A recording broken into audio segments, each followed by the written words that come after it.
was worse than I even thought.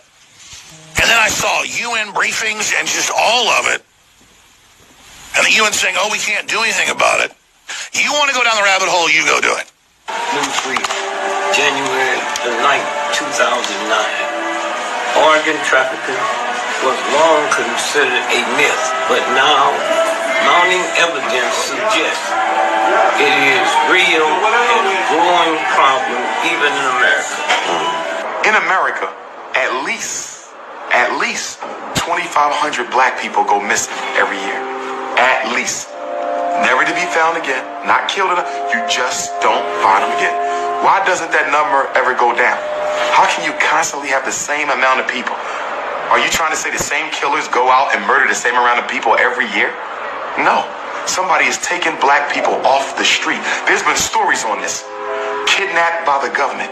17-year-old black child found dead in a high school gym and stuck between some athletic equipment. They did an autopsy and they buried him. His family, they weren't satisfied with the results because they still wanted to know what happened to their son. They had the body exhumed, found out that his organs were missing and his body was stuffed with newspapers, and people are still trying to find answers. The officials down there in Georgia, they act like they don't know what's going on. The family of 19-year-old Kenneka Jenkins is hoping police and officials at the hotel can provide answers about her death. They are far from satisfied with what they've been told so far. I believe that someone in this hotel killed my child. And don't make it seem like it's some type of prejudice, no race thing, because it's not. Because it could be your child. It could be a blue child. It could be a purple child. It doesn't matter. We've been told through you, the media, there are 47 cameras and 36 hours of tape that they never looked for. They never checked.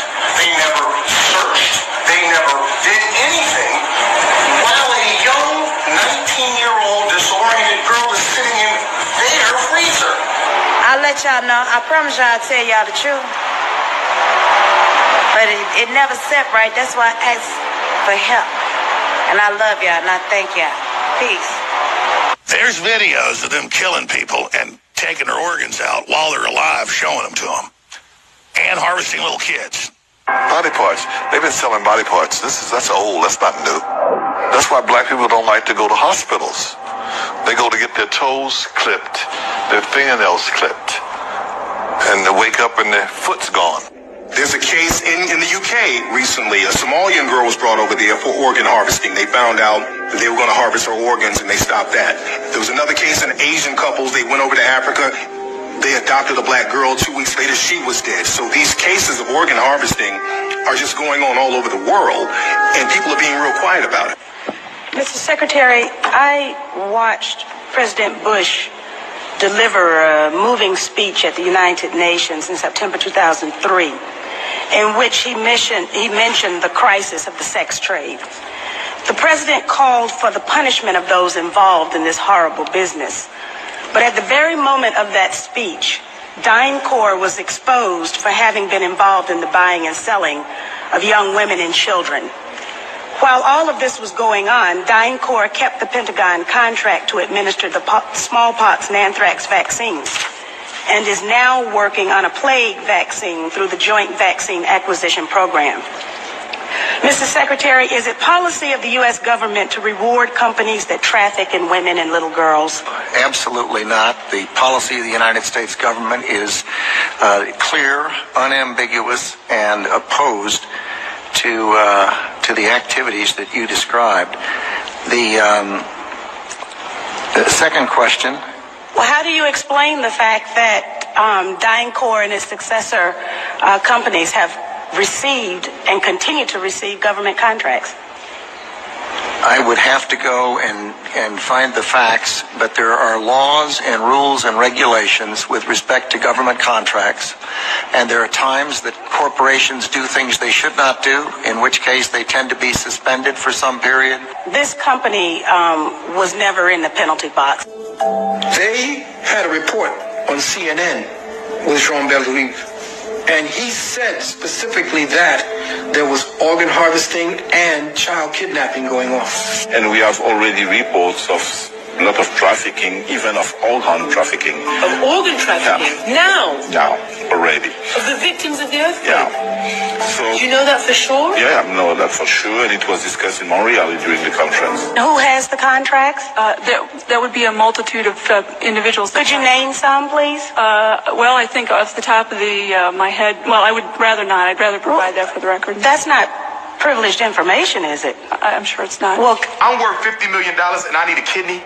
And you know, kidneys are pretty sensitive. You got to find somebody who really got the kidney that matches yours. You think I'm going to wait till somebody die for me to get one? If I don't get one soon, I'm going to die. So guess what I'm going to do? I'm going to pay somebody to go research people. Okay, let's go look at all the black organ donors. Let's look at all the black people who got organ donor on their driver's license, which is why I'm not a friend of that. I say, if you want to donate your organs, put it in your will. Say that if I die, this could go to my family, my relatives, my friends, or whomever. But when you put it on your license, I believe you make yourself a public target. And so what did they find? We got a guy in Los Angeles. He has the same blood type as you, same kidney type as you likely. He healthy though. He ain't likely to die no time soon. He don't know you, so he ain't going to give you no organ for free. So guess what we're going to do? We're going to arrange a murder that makes it look like he was in a car accident. We're going to arrange a murder that makes it look like he committed suicide. So the next thing you know, you coming out the gas station, boom, you get hit by a Mack truck. You dead, gone. You get taken to the funeral home. Your family come to the funeral. They don't know that before your body got laid to rest, a little hole was poked and they pulled your kidney out. That's what happened in New Orleans. Remember when you saw those helicopters? They were picking up all them black babies and taking them up in helicopter. And my husband and I sit down and said, we wouldn't have sent our son with them. I don't care who they was. We all died in the water together. We wouldn't have sent our baby up there. And they never got a bunch of those children back, as we all know. We call it a new form of evil on the world. It's never been done by any government in the past, to take a large group of its own people and say, we're going to kill you without any kind of a trial, and we're going to sell your vital organ parts. An individual from the United States or Canada, for example, could anticipate undergoing transplantation on a specified date. It's a crime against humanity. It's abhorrent, and it needs to stop. Human rights lawyer David Matis and former Secretary of State for Asia Pacific David Kilgore started to investigate allegations of forced organ harvesting in China. They found at least 52 points of circumstantial evidence, including websites of Chinese hospitals offering matching organs in less than a week. It's just not possible unless you have an unlimited source of organs. And these are people who are alive. We're talking about live donors. The actual transplant surgery itself was the form of execution. These were living people that were killed for their organs. Makes you think of some grotesque restaurant where you go in and you pick your lobster in a tank. But these are human beings we're talking about. We estimate that in the period between 2000 and 2005, there are 41,500 transplants which have no other explained source. Doctors would come into the camps, they would look in their eyes, they would examine their organs with ultrasound and the like, and they were the only people in these camps who were medically examined thoroughly. If you're going to go to China and you're going to get a liver transplant during the 3 weeks you are there, then that means someone is going to go schedule an execution, blood type and tissue type the potential executee, and have them ready to go before you need to leave. Starting at the end of 1999, the number of transplants taking place just exploded. China carries out more organ transplant surgeries than any country besides the United States. But unlike other countries, China has no effective organ donation program. China's Deputy Minister of Health, Huang Jiefu, has suggested that there are 7,000 transplants every year from the deceased, and that more than 90% come from executed prisoners. The number of criminal executions in China is classified as a state secret, but Amnesty International's estimate is about 1,700. The numbers just didn't add up. It's just too large of a discrepancy there. With only 1,700 executed criminals and no effective donation system, where do the rest of the organs come from? Around 1999, there were around 150 transplant centers. 6-7 years later, they had 600 transplantation centers. This is an increase by 300% within such a short period of time without an organ donation program. Military hospitals get watched in China, okay? There is nothing they can do without the party central taking note of what they're doing. Was this run by triads? No. This was run by the state. This was murder, and it came from the state. This is a crime against humanity. We should do our best to identify those specific individuals who are engaged in this and put them on the list of people who deserve to be brought to justice. In 2006, when this came out and we realized that they were killing prisoners of conscience for their organs, it was doctors that took the front line in trying to stop this. Every day there are a dozen of people that are executed or killed for organs in China. So we have to bring out the message. We have to inform medical doctors to stop this practice. But it's not only the medical community that's getting informed. The U.S. State Department mentioned allegations of forced organ harvesting in its annual Human Rights Report on China in 2011 for the first time. On October 3rd, 106 U.S. congressional representatives signed this bipartisan Dear Colleague letter to the State Department, demanding they reveal information on organ harvesting that they may have obtained from their sources in China. This barbaric human rights abuse must be stopped, but to stop it, we first have to further expose it. The military is making money off of it. The hospitals are making money off of it. The middlemen are making money off of it. And we talk about money. We're talking about a multi-million-dollar operation.